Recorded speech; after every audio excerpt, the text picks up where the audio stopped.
প্রথম আলো daily star আজকে নিজেদের দায়ে কিন্তু জনরোষের শিকার হয়ে মব সন্ত্রাসের শিকার হয়, কারণ তারাও এভাবে তেলবাজি করতে করতে অন্যায়কে প্রশ্রয় দিতে দিতে দানব বানিয়ে দিয়েছিল ইউনূস এবং তার সন্ত্রাস বাহিনীকে। ঠিক সেরকমভাবে জনকণ্ঠ আজকে এসআই সন্তোষ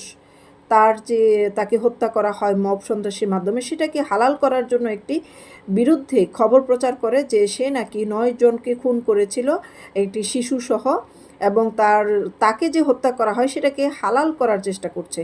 অথচ সেই থানায় সেদিন সবগুলো পুলিশকে হত্যা করার পরিকল্পনা করা হয়েছিল সেনাবাহিনীর সাথে মব বাহিনীর সমঝোতার মাধ্যমে। শুধুমাত্র সনাতনী হওয়ার কারণে সন্তোষকে জ্বালিয়ে পুড়িয়ে হত্যা করা হয় এবং বাকি পুলিশদেরকে ছেড়ে দেওয়া হয়, এবং তার উপরে এখন মৃত্যুর পর তার উপরে অবৈধ দাবি তোলা হয় যে সে খুনি,